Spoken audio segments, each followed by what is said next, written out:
Salut à tous, c'est BizBiz. Alors aujourd'hui l'épisode 927 du Zap Image. On commence directement avec le dernier match de la 9e journée de Première Ligue. Donc c'était entre l'équipe de Sheffield, donc une équipe promue cette année, et l'équipe de Arsenal, défaite des Gunners 1-0. Donc les Gunners s'inclinent sur un but de Lys Mousset et son 5e de Première Ligue. C'est vraiment dommage, ce que j'avais dit hier, que si gagnaient ce match, ils montaient à la 3e place du classement de Première Ligue. Et dommage pour eux, une défaite de plus à l'extérieur. Ensuite on continue sur cette rencontre. Regardez le raté incroyable de Pepe hier soir face à Sheffield United, un loupé qui coûte très cher à Arsenal, battu 1-0. Donc on peut le voir à 3 mètres de la ligne de but. Et ouais, il n'a pas réussi à cadrer sa frappe, il n'a même pas réussi à tirer dans le ballon, donc vraiment dommage pour l'attaquant ivoirien. Ensuite, pour continuer avec les Gunners, donc on peut voir qu'ils se déplacent très mal cette saison en Première Ligue. Donc déjà à domicile 10 points en 4 matchs, ce qui est plutôt pas mal, 10 sur 12 dans leur stade du Emirates Stadium, mais à l'extérieur seulement 5 points pris en 5 rencontres, sur 15 possibles, ils ont pris seulement 5 points pris, l'équipe de Arsenal. Donc on voit vraiment la différence entre jouer à domicile et jouer à l'extérieur. Ensuite, une déclaration de Patrice Evra après la défaite des Gunners hier soir. Il a dit: je ne suis pas surpris par cette défaite, c'est Arsenal, je les appelais les bébés il y a 10 ans, ils sont toujours des bébés maintenant. J'étais content de jouer contre Arsenal à l'époque, je savais que j'allais gagner. Quand Van Persie a signé chez nous, je lui ai même serré la main et je lui ai dit bienvenue dans un club d'hommes. Après un mois, il est venu me voir et il m'a dit que j'avais raison. Donc aucun respect quand même, Patrice Evra envers l'équipe de Arsenal. Donc il adorait jouer contre cette équipe parce qu'à chaque fois avec son ancienne équipe de Manchester United, à chaque fois il les battait. Et pour finir avec la Première Ligue, un petit coup d'œil au classement. Après ce dernier match hier soir, on peut voir que l'équipe de Sheffield United promue cette année monte à la 9e place et Arsenal reste à cette 5e place. Ensuite, un petit coup d'œil aux affiches de la journée car c'est la reprise de la Ligue des Champions ce soir. Donc on peut voir toutes les affiches de cette soirée. Donc il n'y a pas une affiche quand même qui sort du lot. Il n'y a pas deux énormes écuries européennes qui se rencontrent ce soir. Sinon il y a des affiches, on peut dire, intéressantes, dont Galatasaray et Real Madrid qu'on parlera un petit peu après. On peut voir que le PSG se déplace du côté de Bruges. Donc si le Paris Saint-Germain s'impose ce soir en Belgique, ils sont quasiment, on peut dire, qualifiés pour les 8e de finale. On peut voir aussi un Atlético Madrid contre le Bayer Leverkusen. Voilà le programme de ce soir. Ensuite, pour revenir sur le Paris Saint-Germain, regardez normalement la compo probable pour ce soir. Donc dans les buts, Keylor Navas, donc ça c'est plutôt logique. Donc Bernat, Kimpembe, Silva et Meunier en défense. Donc c'est la meilleure défense, on peut dire, pour le Paris Saint-Germain, normalement qu'aligné, vu que Marquinhos, lui normalement qu'il est titulaire en défense, va jouer une fois de plus en numéro 6 normalement, avec Verratti et Ander Herrera normalement titulaire ce soir contre l'équipe de Bruges. On peut voir que devant, Mbappé va certainement être titulaire. Ça fait plaisir de revoir certainement le joueur français titulaire avec l'équipe du PSG, Di Maria qui est l'un des meilleurs parisiens depuis le début de saison, et Icardi devant. Ensuite, cette fois-ci on va parler du Real Madrid qui se déplace en Turquie ce soir pour ce 3e match de Ligue des Champions, match décisif pour les merengues. Pourquoi? Parce qu'ils ont un point sur 6 possibles pour l'instant pour cette nouvelle saison de Ligue des Champions. Il y a un faux pas ce soir en Turquie, ça ne serait pas bon, surtout pour Zinedine Zidane. On peut voir qu'il pourrait sauter en cas de défaite contre l'équipe turque du Galatasaray après la défaite surprise, enfin je ne sais même pas si c'est une défaite surprise il y a quelques jours du côté de Mallorca, une équipe promue. Donc ce soir, si l'équipe du Real Madrid perd, donc Zinedine Zidane pourrait être licencié cette semaine. Ensuite, pour continuer avec Zidane, donc depuis son retour au Real Madrid, donc la saison dernière quand il a repris l'équipe, donc Zinedine Zidane ne remporte que 50% de ses matchs en Liga. Donc les stats, c'est 10 victoires, 5 matchs nuls, 5 défaites. Donc seulement 50% de victoires, c'est très peu pour un entraîneur du Real Madrid. Et pour finir avec lui, c'est la deuxième pire performance pour un entraîneur du Real depuis la saison 2009-2010. Donc attention à Zinedine Zidane, il pourrait vivre ses derniers instants sur le banc des merengues.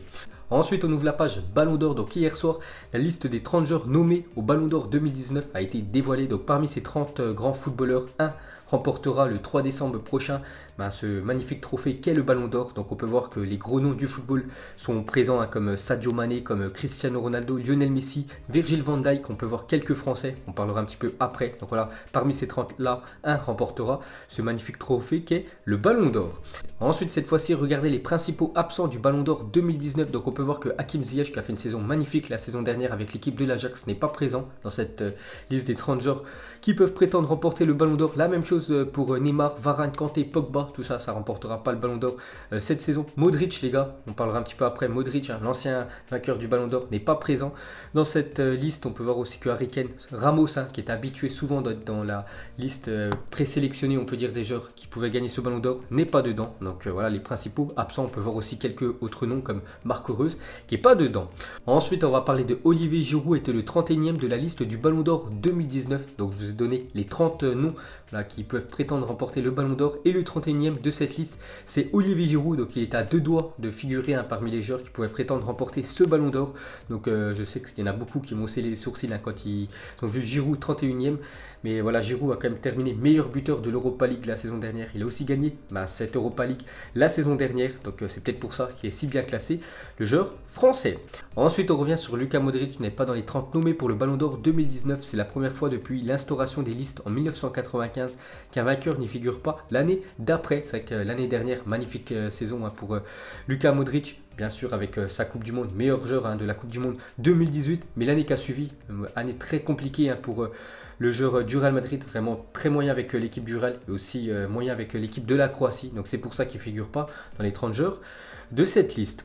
Ensuite les gars, on va parler des Français nommés au Ballon d'Or. Donc on peut voir qu'il y a 4 Français dans cette liste des 30 joueurs qui peuvent prétendre remporter ce Ballon d'Or. Donc Benzema, Mbappé, Griezmann et Lloris. Donc parmi ces 4 là, personne ne remportera le Ballon d'Or. Il n'y a aucun favori bien sûr. Peut-être le mieux classé sera Kylian Mbappé. N'oubliez pas que c'est déjà la 3e année consécutive qui figure dans cette liste. Donc en 2017 il avait terminé 7e et l'année dernière 4e. Ensuite on va parler des 2 meilleurs joueurs de la planète. Donc Messi et Cristiano Ronaldo sont bien évidemment présents. Donc ils ont chacun 5 Ballons d'Or quand même. Donc peut-être il y en a un qui remportera son 6e cette année. Donc Messi, c'est déjà la 14e fois qu'il est nommé dans la liste des 30 joueurs qui peuvent prétendre remporter le Ballon d'Or. Et Cristiano Ronaldo, lui, c'est la 16e fois et c'est un record. Donc record, c'est la 16e fois que Cristiano Ronaldo est nommé plus que tout autre joueur. Donc il est devant Lionel Messi, lui 2e, avec 14 nominations. Ensuite on continue avec CR7 et hier il était en conférence de presse avant le match de son équipe ce soir contre le Lokomotiv Moscou. Donc la dernière fois qu'il était venu en conférence de presse, c'était la saison dernière contre l'équipe de Manchester United en Ligue des Champions. Donc ça faisait un an qu'il n'était pas venu en conférence de presse. Donc il a fait quelques déclarations donc déjà sur le Ballon d'Or parce qu'il a su qu'il était dans cette liste. Il a dit: j'ai fait une saison fantastique, j'ai bien commencé celle-ci, mais l'aspect individuel ne compte pas. Individuellement, ça ne compte pas beaucoup. Je passe au second plan. Donc voilà ce qu'a dit Cristiano Ronaldo. Vraiment, il préfère, voilà, on peut dire les trophées collectifs que les trophées individuels. Il a aussi dit qui mérite le Ballon d'Or, ça n'a pas d'importance, j'ai réalisé une superbe saison en gagnant avec mon club et mon pays. Bon après, ça m'étonnerait quand même que Cristiano Ronaldo remporte ce Ballon d'Or. Il y a des joueurs qui méritent un peu plus que CR7 cette saison. J'en vois au moins 3 dans ma tête. Et pour finir avec lui, donc la fin de conférence de presse de Cristiano Ronaldo, surpris. Donc il a dit: personne n'a rien demandé à propos du Lokomotiv Moscou, donc son futur adversaire ce soir. C'est vrai que tous les journalistes lui ont posé des questions par rapport au Ballon d'Or, par rapport quand il allait prendre sa retraite, tout ça, mais personne ne lui a posé des questions sur le Lokomotiv Moscou, son futur adversaire ce soir en Champions League.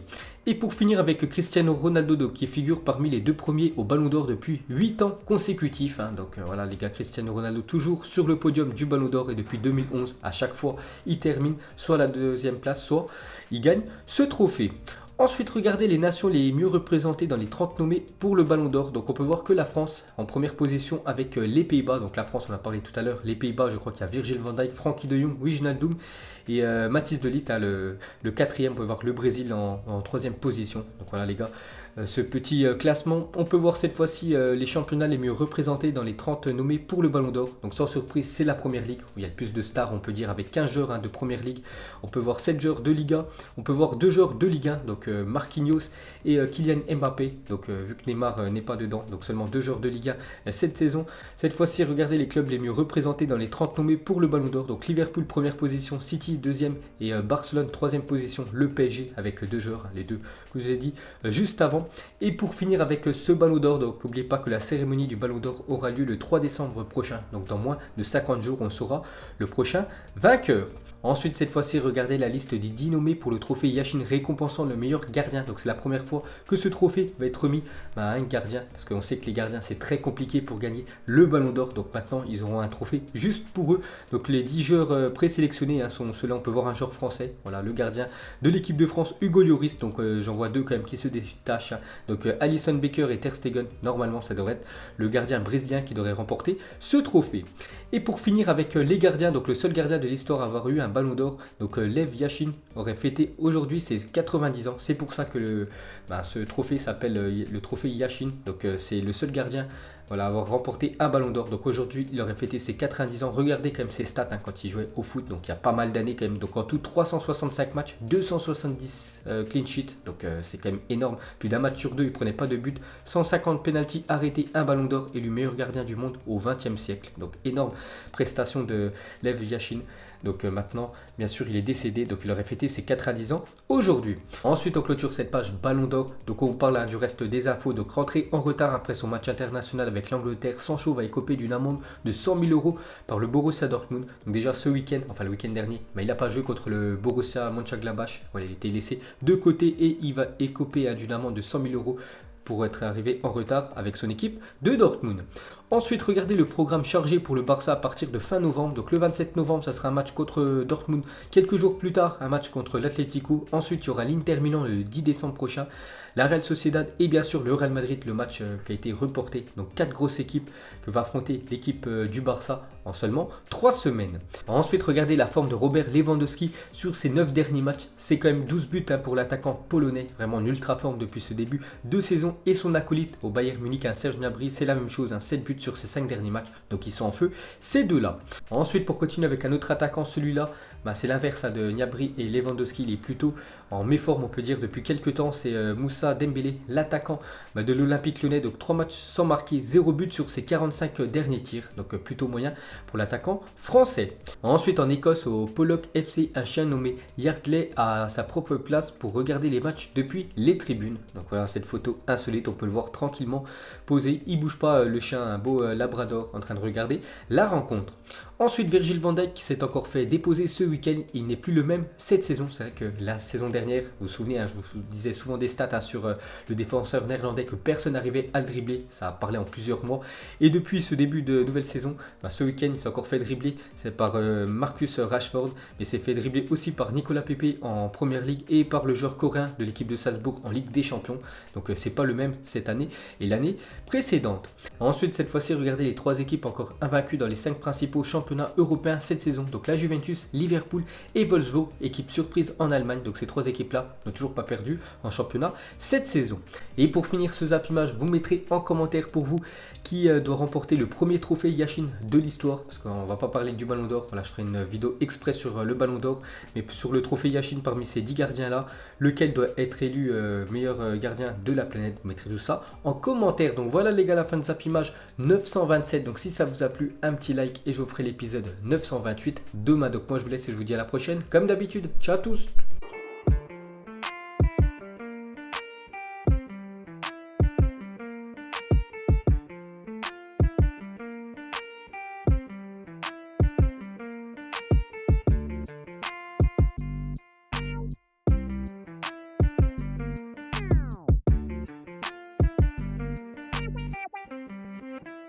Non-formidable.